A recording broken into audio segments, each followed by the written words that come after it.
இறையேசுவிலே பிரியமான சகோதர சகோதரிகளே, உங்கள் எல்லோருக்கும் ஆண்டவராகிய இயேசு கிறிஸ்துவின் பெயரால் காலை வணக்கங்கள் மற்றும் வாழ்த்துக்கள். நான் உங்கள் அகஸ்டின் வேதியர். இன்று மார்ச் மாதம் 1ஆம் தேதி 2026ஆம் ஆண்டு. ஆண்டவரின் மடியில் 5 நிமிடங்கள். ஒரு மலை பிரதேசம். அதில் ஒரு புகைப்பட கலைஞர், ஒரு ஃபோட்டோகிராஃபர் என்ன பண்ணுறார், அப்படியே எல்லாத்தையும் ஃபோட்டோ பிடிச்சிக்கிட்டு அப்படியே போகிறார், பின்னோக்கி போகிறார்.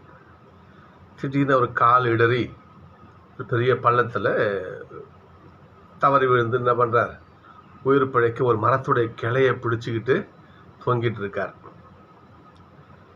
அந்த நேரத்தில் அவருடைய அபாய குரல், கடவுளே காப்பாற்றுங்கன்னு சொல்லிட்டு கத்துறார். நாங்கள் யாருமே கிடையாது, வனப்பகுதி அது. அவருடைய குரல் கடவுள் கேட்குறாரு. கடவுளே இறங்கி வர்றாரு. பா, என்ன பண்ணணும்பா, சொல்லுப்பா, என்னை காப்பாற்றுங்க. காப்பாற்றணுமா? சரி, காப்பாற்றுறேன். நீ கையில் பிடிச்சிக்கிற பற்றியா கிளை, அதை விட்டுடு, நான் உன்னை காப்பாற்றுறேன் அப்படின்னு கடவுள் சொல்கிறார். நீ பிடிச்சிருக்கிற பற்றியா கிளை, அந்த கைப்பிடி, அதை விட்டுடு, நான் உன்னை காப்பாற்றுறேன் என்று கடவுள் சொல்கிறார். சற்று ஆழமாக சிந்திக்கணும். அந்த நிலையில் நான் இருந்தால், இல்லை நீங்கள் இருந்தீங்கன்னா உடைய கைப்பிடியை விட்டு விடுவீர்களா? கொஞ்சம் ஆழமாக யோசிச்சு பார்க்கணும். விட்டுடுவோமா?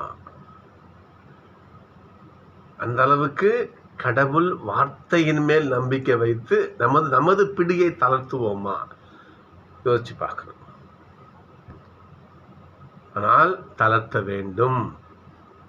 அதுதான் உண்மையான விசுவாசம் என்று இன்றைய வாசகங்கள் சொல்லுகிறது. கடவுளுடைய வார்த்தை ஏற்றுக்கொள்வது கஷ்டமாக தான் இருக்கும். இன்றைய 2ஆம் வாசகத்தினுடைய முதல் பகுதி அப்படிதான். கடவுளின் வல்லமைக்கு ஏற்ப நற்செய்தியின் பொருட்டு என்னோடு துன்பத்திலே பங்கு கொள்ளுங்கள். பவுல் சொல்றாரு. துன்பம் இருக்கும். நற்செய்தியின் பொருட்டு, கடவுளுடைய வார்த்தையின் பொருட்டு நீங்கள் வாங்க, துன்பம் இருக்குதான் செய்யும். ஆனால் அதை நீங்கள் செய்யணும். செய்தால் நீங்கள் என்ன பண்ணுவீங்க? கடவுளுடைய ஆசீரால் சாவை அழித்து அழியாத வாழ்வை பெறுவீங்கன்னு சொல்றார். அதற்கு மிகச்சிறந்த உதாரணம் என்ற முதல் வாசகம் அபிரகாம். இப்போ இருக்கின்ற அந்த ஈராக் பகுதிகள், அப்போ அது அந்த அந்த ஊர் பகுதி, அப்போ அபிரகாம் வாழ்ந்த பகுதியாகிய அந்த ஊர் என்ற பகுதி அங்கே தான் இருக்கு. கடவுளுடைய வார்த்தை அவருக்கு அருளப்படுகிறது. எப்படி பாருங்க, அபிரகாம், நீ உன் நாட்டிலிருந்து, உன் இனத்திலிருந்து, உன் தந்தை வீட்டிலிருந்து, எல்லாம் கவனிக்கணும், நீ பிறந்த மண்ணு, அதை விட்டு கிளம்பு. உன் இனம், அதை விட்டு கிளம்பு. உங்கள் அப்பா வீடு, உன்னுடைய சொத்து சொகம் தான் உனக்கு, தந்தையோட இல்லம் வீடு, அதை விட்டுட்டு மொத்தத்தையும் கை கழுவி விட்டு நீ கிளம்பு. நான் காட்டுற இடத்துக்கு போ, நான் உன்னை பெரிய இனமாக ஆக்குவேன்னு சொல்கிறேன். உனக்குள்ளதை விட்டுடு, நான் சொல்கிற இடத்துக்கு வான்னு கூப்பிட்றாரு. நாமளை யோசிச்சுப்போம், நான் நல்லாதான் இருக்கிறேன், நான் இப்போது நான் எதுக்கு வரணும்? இப்போ மகிழ்ச்சியாக தான் இருக்கிறேன், நிறையா இருக்குது கைப்பிடி, நான் பிடிச்சிட்டு தான் இருக்கிறேன், என் உசுறு காப்பாற்றி தான் இருக்கிறேன். நீங்கள் விட்டுருன்னு சொல்கிறீங்களே, நான் எப்படி நம்புறது? நான் கேள்வி கேட்கலாம்.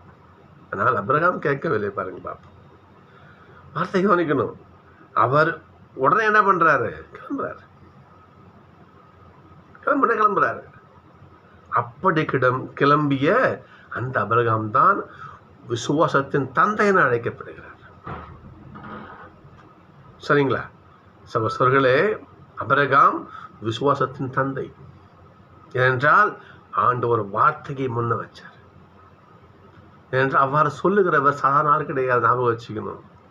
நச்சதி பாருங்க. அப்போ இன்னைக்கு உருமாற்ற நிகழ்வு. மோசே நிற்கிறாங்க, எலியா அங்கே நிற்கிறாங்க. 2 மத்தியில் ஆண்டவர் இயேசு நிற்கிறார். மோசே துரு சட்டத்திற்கு அவர் சட்டத்தை வழங்கியவர். எலியா இறைவாக்குகளுக்கு ஒரு தலையாக இருந்தவர். சட்டத்தையும் இறைவாக்கியும் இணைக்கின்ற மாபெரும் பாலம் ஆண்டவர் இயேசு. சட்டத்தின் மையம், இறைவாக்கின் மையம் ஆண்டவர் இயேசு. அப்பேற்பட்ட கடவுள் நம்மை அழைக்கிறார். நீ வா, நான் உனக்கு ஆபத்து பண்றேன்னு சொல்றேன். கடவுளுடைய அழைப்பு இன்றைக்கு சகோதரர்களே, நம்ம தவக்காலத்தில் இருக்கிறோம். இந்த அழைப்பை ஏற்று நம்முடையதை இழந்து நாம் ஆண்டவரிடத்தில் செல்ல தயாரா? அவ்வாறு சென்றால் என்னென்ன கடைக்கு பாருங்க பார்ப்போம். கடவுள் தமக்கு அஞ்சு நடப்போருக்காக இல்லையா அவருடைய அன்பையும் பாருங்க பார்ப்போம். அவரை பஞ்சத்திலே வாழ வைக்கிறார். துன்பத்தில் அவருக்கு கேடையும் துணையுமாக இருக்கிறார். தன்னை நம்பி உள்ளவர்களுக்கு கடவுளுடைய அன்பு என்னைக்கும் இருக்குது. யாருக்கு? ஆண்டவருடைய அழைப்பை ஏற்று தன் பிடிமானங்களை விடுத்து ஆண்டவர் பக்கம் செல்கிறவர்களுக்கு எவ்வளவு ஆசை பாருங்க. இன்னும் யோசிக்கணும். இவ்வாறு வந்தவர்கள் தான் திருத்தூதர்கள் சொல்றான். ராயப்பரை பாருங்க, அந்திரையா பாருங்க, மீன் பிடிக்கிறவங்க அவங்களுக்கு சொத்தே அந்த வலையும் படகும் தான், விட்டு கிளம்புறாங்க.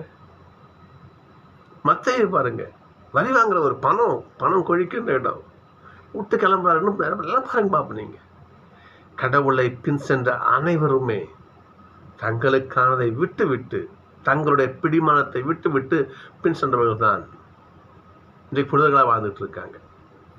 அந்த கூட்டத்தில் நம்ம சேரணுமா? ஜெபிப்போம். ஆண்டவரே, நாங்கள் எங்களுடைய இதை விடுத்து உம்முடைய வார்த்தையை நம்பி உம்மை பின் செல்ல வரம் கேட்டு ஜெபிப்போம். நல்வாழ்வு பெறுவோம். நாளை சந்திப்போம்.